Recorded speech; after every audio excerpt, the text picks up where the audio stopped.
روزے کے حوالے سے جو درس تھا وہ روزے کی اقسام پر ختم ہوا تھا. وہاں سے آگے شروع کرتے ہیں.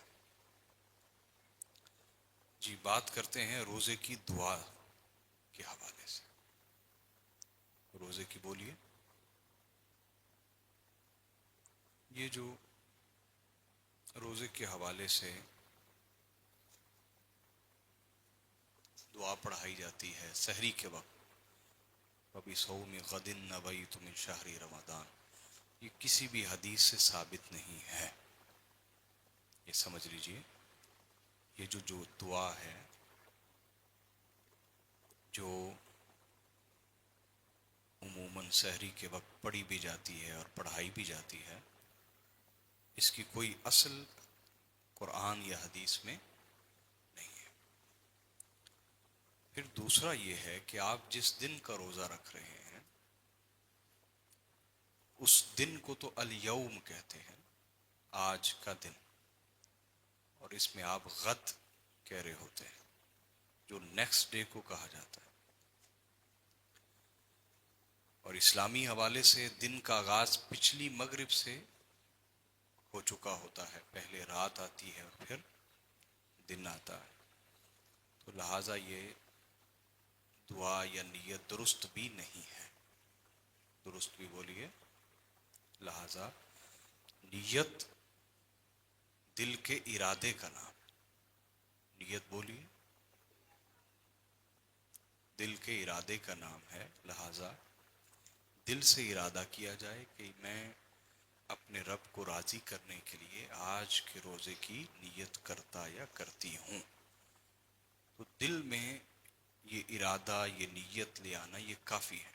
یہ عربی کی عبارت یاد کرنا پھر وہ عبارت بھی درست نہیں ہے. میں نے عرض کر دیا اس کی کوئی ضرورت نہیں ہے. یہ مسئلہ سمجھ آ گیا جی؟ ٹھیک ہے آگے چلتے ہیں. البتہ افطاری کی دعا حدیث سے ثابت ہے، اور وہ اگر چند روایات کو ملا لیا جائے تو یہ الفاظ بنتے ہیں: اللہم انی لک صمت وبک آمنت وعلیک توکلت وعلی رزقک افطرت.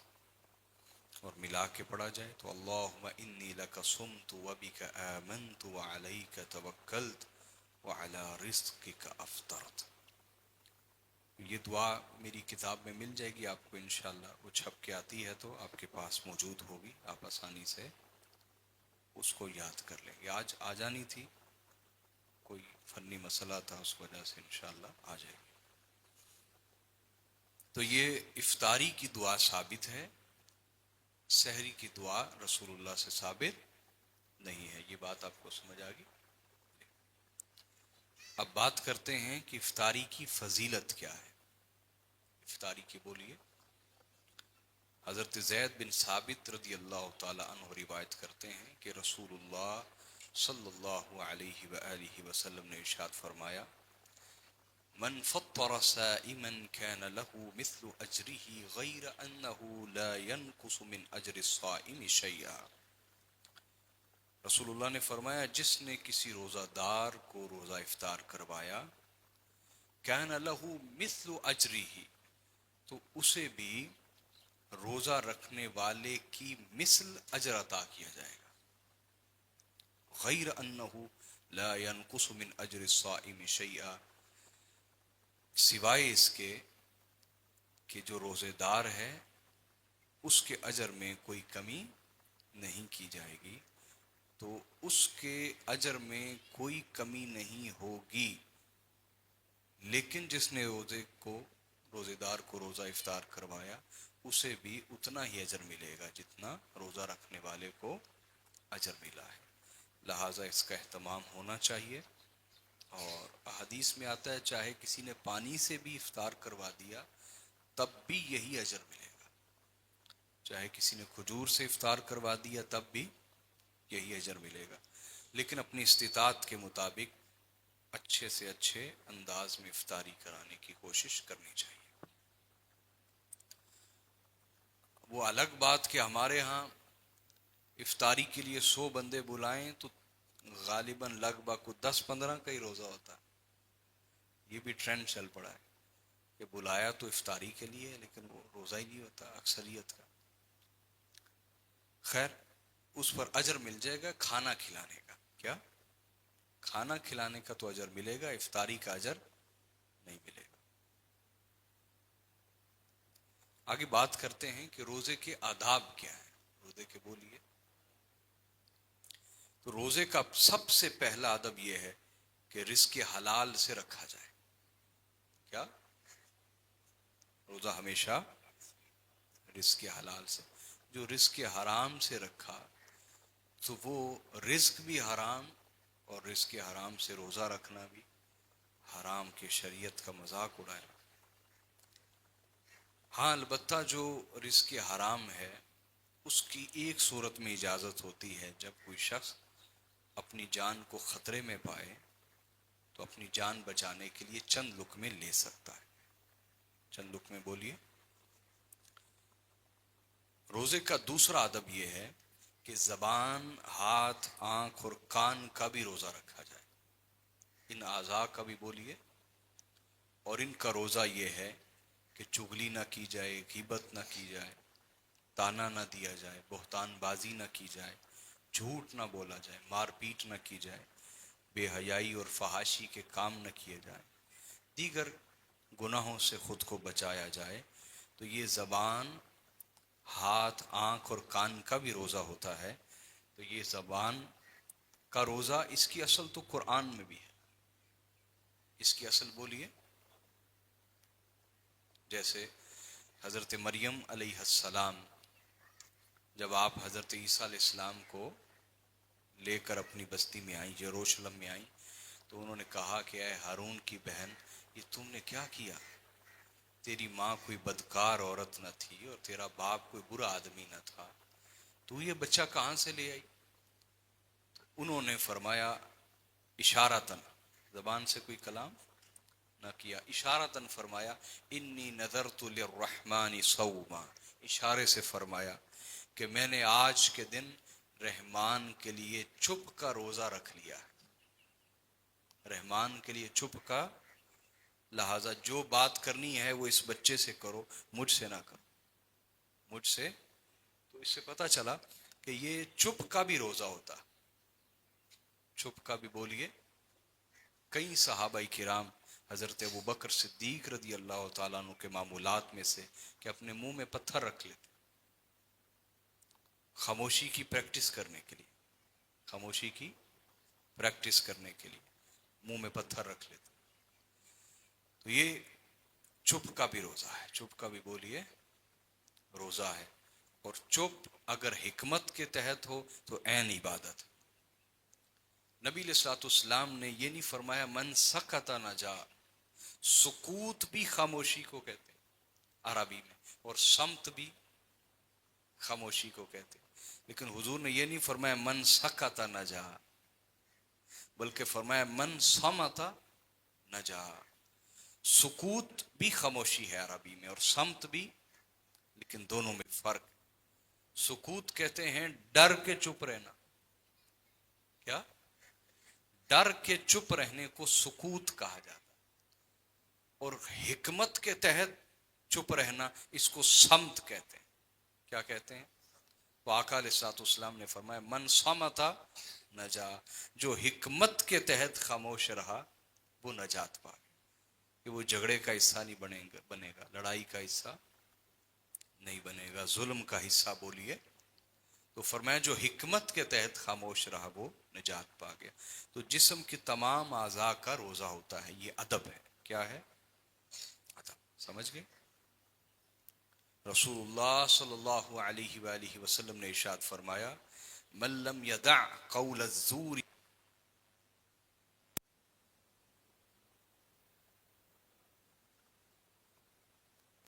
جو شخص روزہ رکھ کر جھوٹ بولنا نہ چھوڑے. کیا؟ روزہ رکھ کر جھوٹ بولنا نہ چھوڑے. والعمل به، اور برے اعمال کرنا نہ چھوڑے. جھوٹ بولنا اور برے اعمال کرنا نہ چھوڑے. تو اللہ تعالیٰ کو کوئی حاجت نہیں ہے کہ وہ کھانا چھوڑ دے یا پینا چھوڑ دے. اچھا تو رسول اللہ صلی اللہ علیہ وآلہ وسلم نے ارشاد فرمایا الزور والعمل به فلیس للہ حاجت فی ان یضع طعامہ وشرابہ، فرمایا جو شخص جھوٹ بولنا نہ چھوڑے، والعمل به اور جھوٹ پر عمل اور برائی پر عمل کرنا نہ چھوڑے، تو اللہ کو کوئی حاجت نہیں، کوئی ضرورت نہیں کہ وہ کھانا پینا چھوڑ دے، اس کے کھانے پینے چھوڑنے کی اللہ کو کوئی حاجت نہیں ہے۔ اسی طرح اللہ کے رسول صلی اللہ علیہ وآلہ وسلم نے ارشاد فرمایا رب صائم لیس له من صیامه الا الجوع ورب قائم لیس له من قیامه الا السحر، آپ نے فرمایا کتنے ہی روزہ دار ایسے ہیں کہ انہیں روزے سے سوائے بھوک کے اور کچھ بھی نہیں ملتا،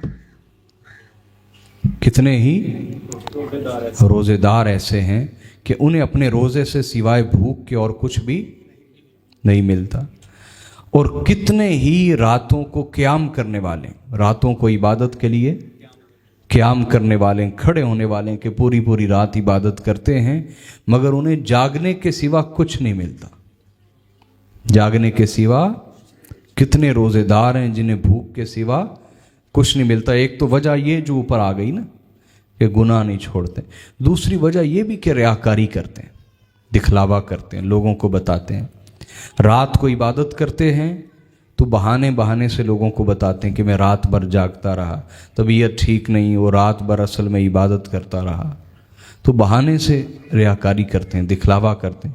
تو آقا نے فرمایا کتنے ہی روزے دار ایسے ہیں جنہیں روزے سے سوائے بھوک کے اور کچھ بھی ملتا نہیں ہے، اور کتنے ہی راتوں کو قیام کرنے والے ہیں جنہیں سوائے جاگنے کے اور کچھ بھی نہیں ملتا۔